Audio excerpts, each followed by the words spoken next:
If you're interested in bringing a sailboat from the North Sea to the Mediterranean without encountering orcas, this video is for you. Here we give you a lot of useful and technical information that you will find very helpful. You will see a very beautiful adventure that required a lot of improvisation, and if you watch this video all the way to the end, you will require less improvisation and be better prepared than we were. Stay tuned for almost all the information that you need to get from point A to point B safely. So I make this video to encourage anyone who wants to sail from the north of Europe, North Holland, to Spain or whatever part in the Med, and you want to avoid the orcas, because as we were coming here we started to see this increasing, I don't really know if it's increasing really or it's just a sensation or what it is, but anyway, my boat is a fiber boat, a polyester boat, a little one, and if I have an encounter with an orca, it won't be any pleasant situation.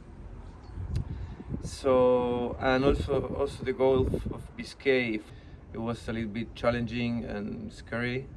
So we decided to make this trip across France, and this trip is basically getting into Le Havre, which is the maritime Seine port there, and getting into France through this Seine river on the fluvial part first, and going all the way to Rouen.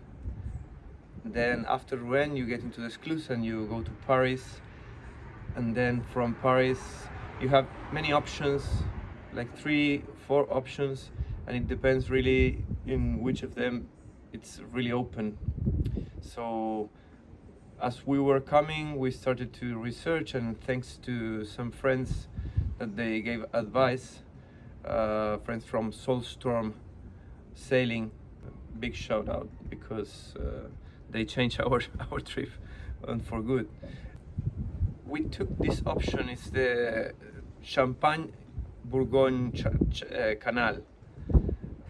It's not the shortest way. The best is the Yonne, but the Yonne was closed due to some lack of water. So in this canal you can go till 1.6 draft in your keel. It's the deepest you can have your keel, because otherwise you will get stuck no matter what. And don't trust if they say 1.8 at certain points, because it's not true. With our keel 1.6, we were 50% of the time with the depth sounder marking 0, and we run aground 2 or 3 times in the canal. You have very much difficulties with the seaweed. There is a big part of the canal, the lower part between Vitry-le-François and till the end of the canal, of this canal, till the Rhone, basically, you have a lot of seaweed, and it's announced there, and you will need to maneuver your boat backwards to get rid of all these seaweeds every time you get out of a lock. Stuck in the lock, Sean.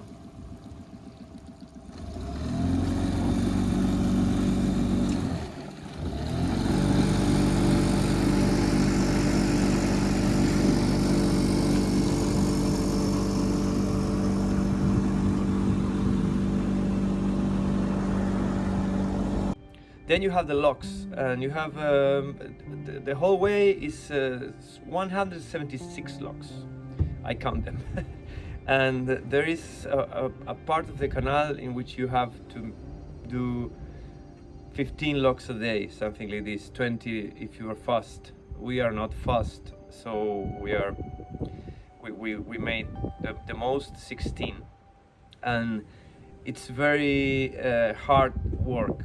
Like you will get dirty, you will get tired of this, but anyway, it's a very nice trip. Maybe the last part They are after Vitry-le-François. It's more industrial or whatever, but it's a very nice trip to do in the fall. And in the fall, the thing is you don't have this good weather window to go through the Gulf of Biscay. So if the decision is to get stuck in Brest or to get stuck in Le Havre and you didn't make it to get some good weather window, it's a good option to go into these canals, and you will get to the Med sooner or later. But it's not so long. It's maybe 45 days you can do it. We stop some days due to the weather or because we needed gas and we didn't plan really well where to get the gas. But I think if you really are in a rush, you can do it in 45 days. So other things, you need to pay a tax to the VNF, and in VNF it's working very good. These guys, you can call them on the logs. You will call them because there's a lot of logs they are not working, like with the remote. They will give you a remote control, so you will be able to operate after the Lesches, I don't know the pronunciation, after Lesch lock, you will have a remote control. And there is two parts of the journey differentiated by two different districts of the VNF, and you will change this remote control. In the first part, the remote is not so good, and they don't really give support. And the second part, the remote, it has a GPS. So this little remote with the GPS, it allows them to see where are you in real time. So they will track you and they will ask you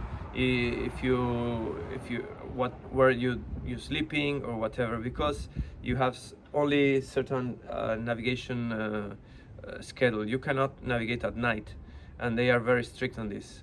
And it's very important you find a place to sleep, because in the night you can find some commercial boats going very fast, and it's quite dangerous to be over there.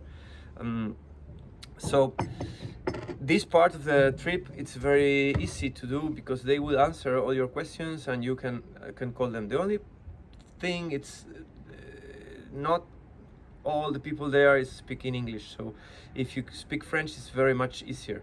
If you don't speak any French, you can have some problems. Bonjour monsieur, ici les ORCAS, nous sommes avec le numéro 43. J'ai déjà retourné les remotes. Vous avez déjà remis de la télécommande? Oui, D'accord.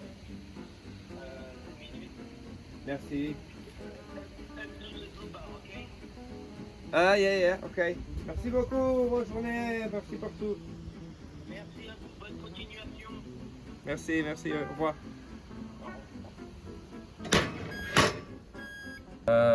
You need to really research how to do, or you get the Google Translator or something, because you will need to talk with them. To get the remote, you will need to talk with them on the phone, and to give it back, you will need to talk with them. And you will need to talk with them when you have problems in a lock. For example, the locks, when there are plenty of seaweed, they will not close completely the door. So the other door that needs to be open to go ahead, it will not open, and you will get stuck. We got stuck on our anniversary there in a lock, and we did lunch inside the lock. It was very funny. So you will need to call them, and they don't speak English. In general, here in France, people don't speak English. That's a reality. So, well, what else? It's very good to have the Navi. It's completely necessary. And with this app, you can have in real time AIS. That's interesting. You know where the boats are, and you can calculate on the big sclues, on the big locks. After the Bourgogne-Champagne Canal, you have the big locks on the Rhone River. And in these big locks, normally they are not opening just for you. If they have a big boat coming, they will wait for the big boat, so you can go with the big boat, and they open once. So it's nice to, you can with the AIS you can calculate whether a big boat is coming or not. And in these big locks they don't answer the VHF normally. It's very unlikely for them to answer the VHF unless you speak in French. If you speak English, they will not answer anyway, and you will need to call them on the phone every time. So if you know that there is a big boat coming, you just go on the pontoon, you wait, and when the boat is getting in and you have the green light, you just go to the VHF and announce yourself on the lock and get behind the big boat. I will make another video through the Netherlands part, the Dutch canals. It's slightly different, but it's very nice too. You can go all through Netherlands, through the canals. Even you can arrive here all through the canals. But we decided to do the North Sea sailing because we needed to really try the boat and put ourselves in a challenge situation so we can learn. So yeah, I think this is it. Get enough gasoline. You will have a long way with no gas stations nearby the pontoons. You have some places in which you can find a gas station really near the pontoon. Don't trust the gas pontoons. Sometimes they are very expensive. Like here, the gas for the diesel, I don't know the diesel, but the gasoline is like 1.7 euro a liter, and I found some pontoons with 2.2, which in 100 liters is quite a lot of money. So if you can go, if you can check the price before, or you can get some jerry cans, get impellers. So we used an outboard engine, a Honda 10 horsepower, which for our boat, it's a very light racing, cruising boat. It's Campi 30. You can check it on the web. It's a very nice boat. For our boat, it's okay. But maybe you need another engine. I recommend to have a spare engine to use, because it can be difficult with an inboard engine that is not prepared for this. If you have only the inboard, make sure you have a filter on your intake. What else? Well, the weather, you will see how it's changing. Now we are in the Med here and it's completely different. It's sunny, it's dry, and it's a relief for us. We are tropical people. We like the warm weather.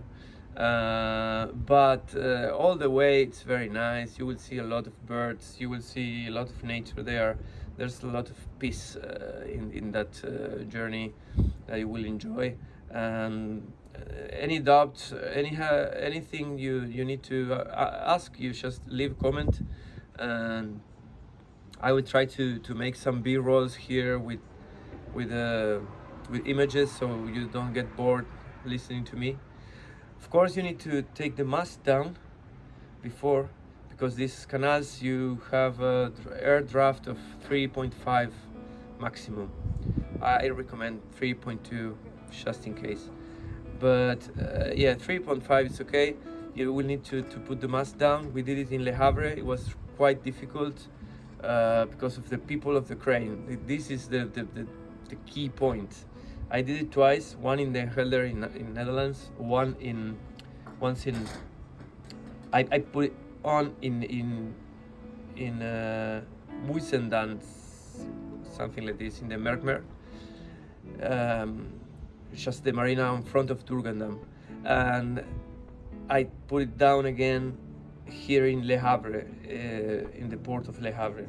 So the problem is, these guys, they want to do it really quickly, and for example, for me it was challenge. It was difficult because the guy lifted the mast and he wanted to put it right like this in the boat.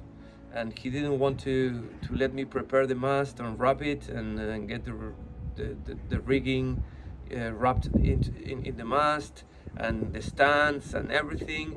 So the guy was expecting me to just put the mast, lift the mast, and and put it down on the same movement. And I was struggling, and after when I went to pay, they charged me, when I went to pay, they charged me 2 times. The one time they took the mast from the boat to land, and 15 minutes I took to wrap everything, because it was everything prepared, which is what I really recommend. Have everything prepared, because they won't help you. So assume that they won't help you in anything. Get your rigging really prepared to get all the bolts out and everything by yourself, and do it really quickly. So I was struggling with them. They didn't want to give me the time to do it, and I needed to be really firm and make clear that I wouldn't put the mast on the boat like this with all the rigging hanging there. Like, it was stupid, you can't go 16 days with the mast there, like just drop it there and go with all the rigging hanging. But well, finally I did it. It's okay, but it's not the first time I find this kind of rush on the crane guys. They don't give a shit, they don't care. So you be prepared to make clear that what service you want, and make clear that you need some time on land with the mast to wrap it well. Then the mast needs to be really tight attached on the boat. That's important. And of course, if your mast is longer than your boat, which is our case, I have some friends, they have a ketch, so the mast, the biggest mast is not longer than the boat, so they can put the mast inside the size of the boat. This is perfect, because you have no problems with the boat twisting on the lock. But if the mast is longer than your boat, you will have problems with the mast when the boat twists on a lock, when you need to attach only to one bollard, which is very much the situation in this trip. Normally on the little locks you will find the scale, and you will find a bollard there, and you will attach to the scale and to the bollard. But on the big locks you cannot attach to the scale, because the scale, the lock, it goes 12 meters maybe. On the run they will go 10 meters, 12 meters, 7 meters, so you will have no rope enough to go down. So it's forbidden to attach to the scale, and it's dangerous to attach to the scale. So you will attach just to one bollard, a floating bollard, that it will go with you down while you are going down with the water. So this is important to you, to attach on the middle of the boat, on the beam of the boat, and control the boat, because as you are attaching on one point, the boat will try to twist, and when you twist like this, you will just hit the mast on the wall, or on the astern, or on the bow, but you will hit the mast, and that's very bad. So it's very important to have this in mind when you attach to a big lock in one point. It will happen, not all the locks, but 30% of the locks, they are like this. What else can I tell you of this? Well, Navionics, you will need the 3 apps. It's curious, but Navi app, they don't really tell you much about the locks. For example, you will not find, it's crazy, but it's their own app, VNF app, but you will not find the VHF channel of the locks. The Atlas you can buy, it doesn't have any channel, any VHF channel indication on the locks. And the Navi app, it doesn't have a real map on the app, so you will not have the gas stations or supermarkets, so you will need to check this on Google Maps. So if you want to see where is the next supermarket or the next gas station that is close to a pontoon, you will need to go and check in the Google Maps. If you want to see the name of the lock, you will check it, or either the Navionics or Google Maps, but it's not in the Navi app. You will not find the next lock in the Navi app easily. I think it is, but it's not easy. It's easier on the Google Maps. If you want to see the depths on a sound, or if you want to see the pontoons that they are not registered as an official pontoon in the Navi, you will find it on the Navionics. Or either you will find some places to sleep by going by the Google Maps and just trying to see in the picture identify any pontoon, because you will find that the pontoons that they have the Navi app has is not the half of the pontoons you have in the way. Sticks. No place to moor, no problem. We found iron sticks in the trash. It's important to have sticks so you can stop wherever, make a stopover wherever you want. If you have sticks, you will not arrive maybe to enough close to land because of the draft, because the banks has a lot of plants. You can see in our videos this. But if you are able to jump on land with the rope in your hand and with a stick and a hammer, you will just hammer the stick in the ground and attach your boat there and go back to the boat by jumping, pirate style, and you have a place to sleep. Because not always you arrive to a place in which you can sleep at the time you need. Maybe you have 2 hours navigation ahead and you don't identify a place to sleep, and you don't want to go in the night, so you know time is coming to go to sleep, and you just go to the bank there, you go aside and jump on land and just stick hammer your stick. And I think this is it. Thank you for watching. Like, subscribe if you really like our content. Thank you very much for watching, really, guys. You are being a real support out there. Bye bye. We tried to get the boat closer and we failed, and now he has to come back to the boat. And we will see if he will wet his ass in the process. He emptied his pockets first, so it should be fine. Also, I should be careful not to fall too, in case something unexpected happens. You ready? Aren't you gonna do like that Latin prayer thing? No. Oh, that's Catholic. No. Oh man, I don't feel so safe here. You don't feel safe? Okay, you ready? This is not a good idea. I'm going. 1, 2, 3. Ah. Done. Oh, that was anticlimactic. How are we gonna get the ropes back? You pull the blue and